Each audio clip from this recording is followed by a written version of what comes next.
네, 청취자 여러분께서는 부산포 해전에 대해서 들어보셨습니까?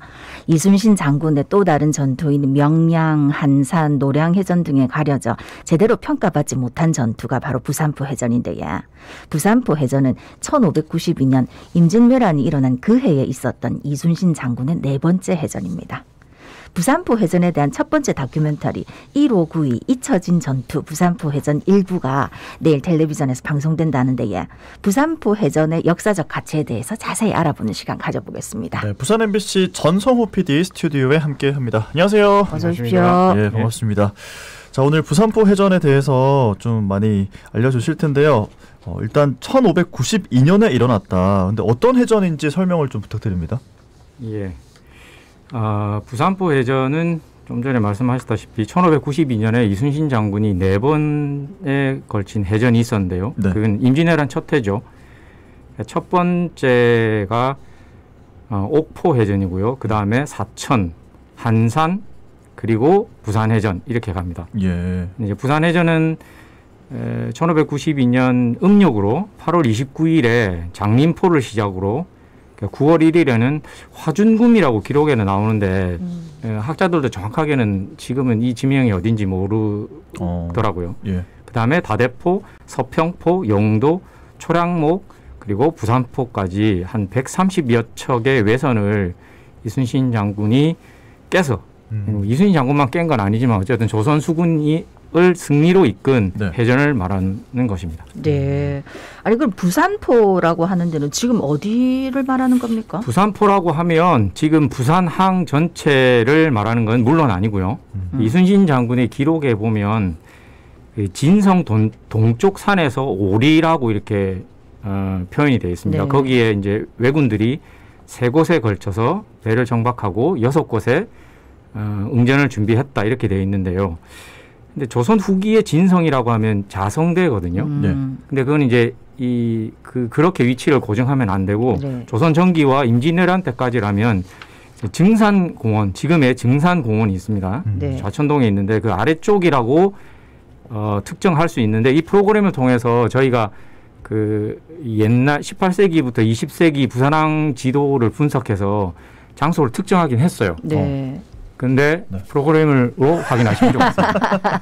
예, 눈으로 보면 또 더 잘 알겠지. 예. 귀로 들으면 한계가 있을 수 있기 때문에 네. 자료와 함께 TV로 봐달라 이런 이야기인 것 같습니다. 자, 잊혀진 전투 부산포 해전 다큐멘터리 사실 이순신 장군이 워낙 후손들에게 많은 사랑을 받는 분이기 때문에 이 다큐멘터리를 준비하시면서 좀 많이 신경 쓰신 부분들도 있을 것 같아요. 가장 어느 부분에 신경을 쓰셨습니까? 사실 엄청 부담스럽습니다. 네. 왜냐하면 명량이나 한산 얼마 전에 이제 개봉해서 얼마까지 찍었는지 잘 모르겠으나 네. 그러니까 수백억의 돈을 들인 영화들과 네. 이 다큐멘터리가 그 사실은 그 일반 시청자들은 그 정도의 이 시각적인 효과를 다큐멘터리에서도 원하는 게 대세이기 때문에 네. 근데 이제 뱁새가 이제 황새를 따라가면 가랭이가 찢어지잖아요. 그러면 안 되지. 예. 제작비에도 엄청난 차이가 있기 때문에 그럼에도 불구하고 일단은 시청자들의 이해를 돕기 위해서 시각화에 굉장히 신경을 썼는데 예. 그 영화에서 하는 그 VFX라고 하는 블루스크린에 네. 그러니까 이순신 장군의 기록을 바탕으로 재현을 하고 그걸 이제 컴퓨터 그래픽으로 처리를 한 부분에 대해서 꽤나 신경을 좀 써봤고요. 네. 그리고 이건 다큐멘터리이기 때문에 상상으로는 할 수 없기 때문에 네. 그 다행히 이순신 장군은 정말 기록의 사나이입니다. 그래서 그 국보인 임진일기나 네. 네. 그리고 임금에게 올렸던 그 장계가 있는데 그게 임진장초라고 되어 있거든요. 네. 그거를 통해 가지고 고증에 무엇보다도 좀 네. 신경을 써서 그러니까 사실에 입각한 역사적인 사실에 입각한 네. 그 얘기들을 재구성했다. 뭐 그런 쪽에 신경을 썼다고 보시면 됩니다. 네. 사실 고증 그리고 CG 이렇게 좀 신경을 많이 쓰셨다 이런 말씀이시네요. 네.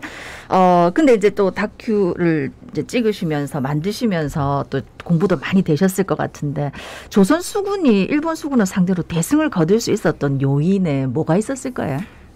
그런 전술적인 차이라고 볼 수 있는데요. 네. 전술이라 하면 이게 좀 어려운 말이긴 하지만 간단하게 말씀을 드리면 그러니까 일본 수군의 특징은 등선에서 백병하는 이제 그 해적 스타일입니다. 그러니까 영화 보시면 네. 배를 가까이 대고 네. 쇠고랑 걸어서 넘어가서 이제 칼싸움으로 뭐 그런 식의 이제 네. 스타일인데 네. 이순신 장군과 이 조선 수군은 이런 스타일을 이해했다고 저는 봐지더라고요. 그래서 포격 전술로 최대한 일본 배들이 붙지 못하게 네. 그 전에 일본 배들을 그 이순신 장군은 분멸이라는 단어를 많이 쓰셨는데 네. 포로 때려서 그 배를 깨고 불화살을 통해서 태워서 그 전에 이제 전쟁을 그러니까 전투를 끝내는 네. 뭐 네. 그런 양상들을 네. 그러니까 해왔다고 보고요. 이것은 이제 뭐 물론 그 조선 수군의 여러 가지 능력도 있었지만 이순신 장군이 갖고 있는 지략 이런 부분도 굉장히 한몫을 했다고 생각이 듭니다. 네. 그러니까 일본 수군들이 워낙 배를 붙여가지고 이런 식으로 하기 때문에 좀 멀리 떨어져서 가까이 붙지 못하도록 하는 그런 전술을 썼다 이런 말씀하셨는데요. 근데 사실 이순신 장군 하면 말씀하신 것처럼 그 전술이 정말 너무나도 기가 막힌 것들이 많이 있지 않습니까? 근데 부산포 해전 당시에는 이 부산포를 이순신 장군의 함대가 장사진으로 들어갔다 이렇게 얘기를 하더라고요. 뭐 한자를 생각해 보면 뭐 긴 뱀 뭐 이런 거일 것 같긴 한데 하객진 이런 것과 비슷하게 받아들이면 될까요? 조선 후기에 어정병학통이라든지 아니면 뭐 수조 규식이나 이런 조선 수군의 훈련을 하는 절차 이런 걸 담고 있는 책들이 있어요. 네. 거기 보면 여러 가지 지인들이 나옵니다.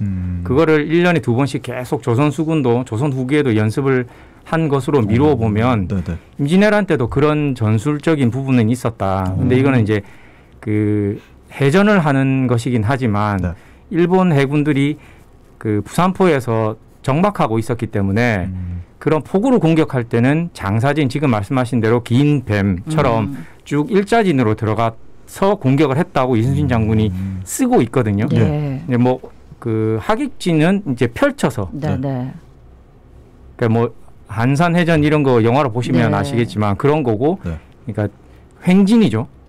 근데 장사진은 종진입니다. 그런 차이가 있는 거죠. 그렇군요. 아니 그러면 그렇게 종진이라고 하셨으니까 쭉 거의 뭐 일렬로 이렇게 쫙 들어가서 적의 함선 100척을 깨부수는 게 가능한 겁니까? 이순신 장군은 100척을 깼다고 기록에 썼어요. 네. 근데 이제 그렇게 이제 물어보시면 그래서 그게 제 의문이었는데 그때 당시에 이순신 장군이 부산포 안으로 들어간 거는 그 기록들을 유출을 해보면 오후 한 3, 4시쯤 되는데 이게 음력으로 9월 1일이면 10월 5일이거든요. 그러면 해가 한 7시 반쯤 진다고 생각하면 부산포에 진입해서 전투를 한 시간은 3시간 정도밖에는 안 되는데 그 3시간 동안 100척을 한 줄로 쭉 가면서 깰 수 있었을까라는 부분들은 조금 제가 이렇게 의문이 있었어요. 그렇게만 보기에는. 그래서 이번 다큐멘터리를 통해서 그러니까 조선 수군의 그 함선이 판옥선인데 판옥선의 특성과 그다음에 조선 그 수군들이 운용했던 여러 가지 화포들이 있거든요. 뭐 그런 것들, 뭐 이런 것을 좀 종합적으로 이렇게 분석을 해서 저희 생각으로는 반드시 그 장사진으로만 전투를 하진 않았을 것이다라는 것이 그러니까 저희 제작진이 결론을 내린 거라서 그런 부분들에 대한 전투의 유형이 어땠는지를 좀 논리적으로 혹은 이제 상식적으로 이해가 되게끔 추론을 해보는 그런 부분도 이번 다큐멘터리에 담겨 있습니다. 진짜 얘기 들으니까 좀 흥미롭고 다큐멘터리 궁금해진다는 생각이 들거든요. 근데 이제 이순신 장군이 아까 말씀하셨던 뭐 임진 일기나 임금에게 올리는 장계 이런 것들을 가지고 다큐멘터리를 만들었다고 말씀하셨는데 그 임금에게 올리는 전쟁 보고서에 보면 부산포 해전을 대전으로 표현을 했다 이런 기록이 있다고 들었거든요.